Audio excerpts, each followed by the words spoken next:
Hey everybody, movie review next door here, and tonight I went back to the Bond films. I'm thinking of maybe watching John Wick Chapter 2 tomorrow. Maybe. Didn't seem a lot of people watched the short review. Weird. But, tonight, went back, watched another Bond film, and tonight it was The Spy Who Loved Me. This film is from 1977, directed by Lewis Gilbert, and it stars Roger Moore, Barbara Bach, Kurt Jurgens, Richard Kiel, Caroline Munro, and Walter Gattel. Now, in this film, Russian and British submarines with nuclear missiles on board both vanish from sight without a trace. England and Russia both blame each other as James Bond tries to solve the riddle of the disappearing ships, but the KGB also has an agent on the case. So, what did I think of this film? I mean, I agree with the masses. It's not hard to with this film, with everything it does right, with everything that is near perfect. Yes, this film still has its flaws, and I'll get to them. But with all the stuff it does so exceedingly well, I can't help it. I can't help but give this a 10 out of 10 because this film hits every beat you'd want in a Bond spy thriller like this. It really does. It's like beautifully photographed, decently acted. The action is on point. The gadgets are really nice and cool. The women, beautiful. The villain's alright. That's about the only big issue I have with the film is the villain. Because he's kind of not in the film that much, and he's also kind of, well, it's one of those Bond plots, like villain schemes, that's kind of meh. You can shrug your shoulders at it. It's kind of just whatever. But yeah, this film's awesome. I'll go ahead and get to the actors. Roger Moore is James Bond. He does an awesome job here. I've heard people talk about he's not as physical as Connery's Bond, and I can agree on that. He doesn't have as visceral, I guess, of fight scenes as Sean Connery had, even just in Dr. No or in From Russia with Love against Red Grant. They're more like tussles. It's not like judo or karate or whatever, it's more tussles. Which I don't have an issue with that because I really like Roger. I love Roger Moore as the character. He's my favorite actor to play the character. And, I mean, he doesn't always have to show, like, judo moves or whatever. I think he has his own style of fighting that makes it a unique trait for his version of the character. And I think he is at maximum, like, suave in this film. Barbara Bach as Anya Amasova, or Agent XXX. This is the Russian agent that is meant to also be looking for this microfilm or something. And she's fine. I'm more like her character than her actor. Barbara Bach, I've seen her in a couple things. I'm trying to think of what the last thing I saw her in was.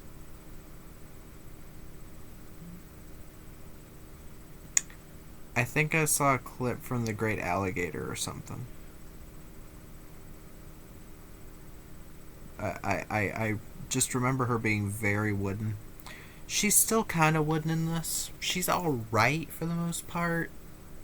I just like more the plot of, oh, James Bond and a rival agent who just so happens to be a woman basically fighting for this microfilm and fighting to impress each other's governments. It's a very interesting twist on the whole spy thriller formula.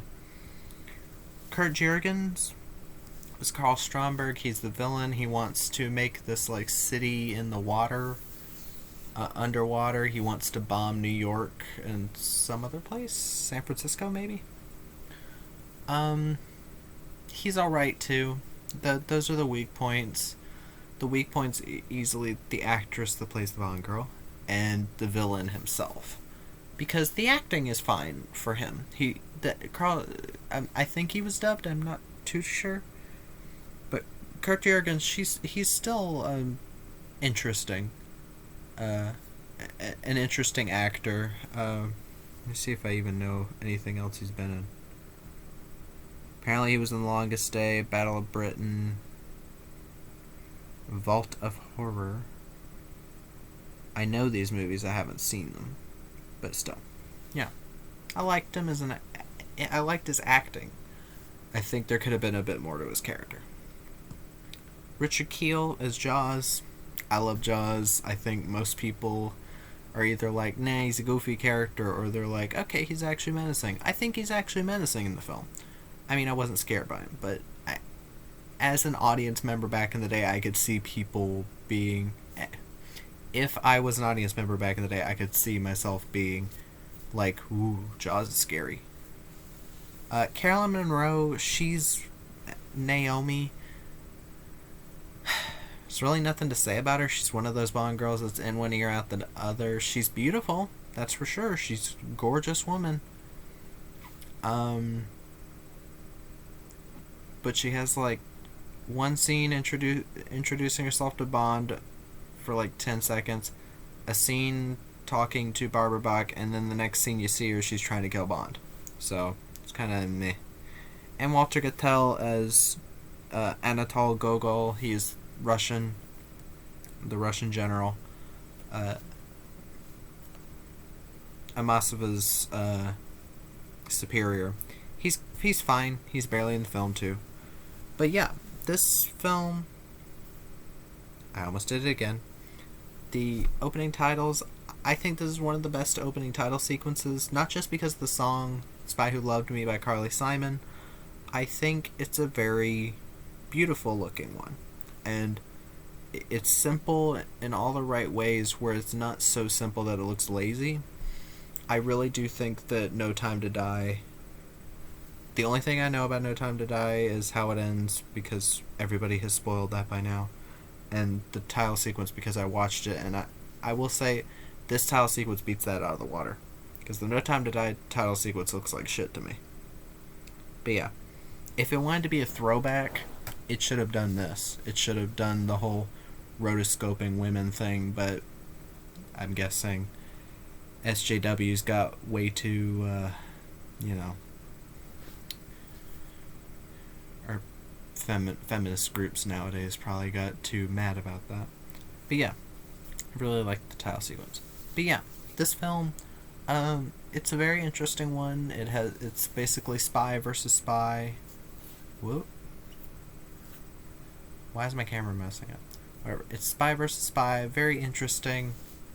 I do really like that this film tries to do something different while doing what pretty much all of the Lewis Gilbert directed Bond films were, which were kind of like action. They did have a big focus on the action. You Only Live Twice, Spy Who Loved Me, and Moonraker, all three have very epic endings. And it's kind of odd when you look at his other films, like Sink the Bismarck and Alfie, where it's like, Sink the Bismarck is a disaster film, and Alfie is a comedy. Well, comedy. I remember it being very controversial for reasons. But yeah, I do think this fits Lewis Gilbert's whole directing style of these Bond films. You've got the setup. There's plenty of action throughout the film. The action, like the things that stand out would obviously be the big old battle shootout, whatever you want to call it, on the ship near the end. I'd say like 30 minutes from the end. This film definitely has probably the longest climax of any of the Bond films, because the action climax usually will start like 15 minutes from the end, and it would take, and then like in the last 5 minutes, the villain would die, which it's because these films don't have these, at least the earlier Bond films like these don't have that long of credit sequences, so they take up most of the screen time actually, being a movie, instead of cheating their way to the finish line like so many movies do nowadays. But yeah, I just really have so much respect for the people who put this film together, the people who put a lot of these like great Bond films together. It's just really nice to go back and revisit these classics, and actually, it's nice to revisit classics and not be like, oh, I mean, it was good for the time, but instead to be like, this really holds up, because it does. This film holds up. It does. Does it have its small moments where it doesn't? Yeah. Some of the gadgets, of course, people are gonna bitch about that. They're like, oh, the new Bond movies don't need gadgets because, in the Daniel Craig era of video games, pretty much everything's done on a smartphone, which I think is fucking boring. I understand smartphones are great devices or whatever, but the fact that literally everything is taken care of with a smartphone is really dumb to me. And it comes off really, just dumb. It just comes off dumb. But yeah, just I do wish more of the Daniel Craig movies used gadgets, because the Aston Martins are gadgetless and he doesn't use really any gadgets, and it's supposed to be more grounded in reality. Yeah, it's so grounded in reality that you can fucking parkour around construction equipment. Why the fuck would Bond know how to parkour? I don't know. He's supposed to be into every extreme sport or whatever, I guess that's why. But yeah, this film, I keep getting off topic. But yeah, this film breezes by. I have no real issues pacing wise. There are like a couple of shots where I can see where they could have cut it better, had a more smooth cut. Like when Jaws and Bond are fighting in the Egyptian temples, which is a really, I don't even know if that's a set. It just looks like actual Egyptian ruins. If they actually built that, that's insane. Where Jaws like hits something and then there's a quick cut to the shit falling down. There's even a cut of Bond just looking at someone during the scene before, where it's like what was it? It was in the where Anya's like sitting behind him and he's in the row in front of him, in front of her, and he like looks to the side and then there's a jagged cut there, and I'm like, come on, you could have reshot that. Come on. I know you shot it on film, but still, it's like every movie back then was shot on film. They didn't have not all of them had cuts like that. It's a bit meh. But yeah,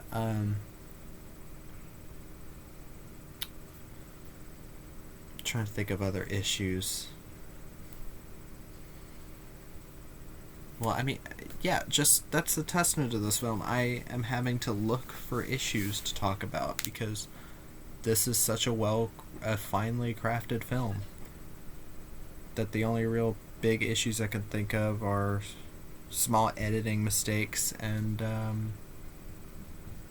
couple of the actors. So yeah, I guess I'll go to the pros and cons. Pros: gorgeous looking movie, director of photography, whoever, he did a fantastic job.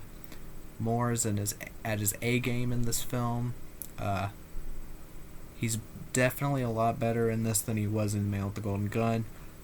Bit better than he was in Live and Let Die. Ugh, excuse me. I think the production design is once again stellar. The ending, not just the ship near the end, but the ending like villain base is so awesome looking. It's so insane. And I just love it. I love it. I love seeing this shit. The music by Marvin Hamlisch. It's nice to see. I like a lot of John Barry's scores in the series, but I will say it got a bit tiring having John Barry in every film because a lot of the scores sounded very similar, and it did get a bit tiring.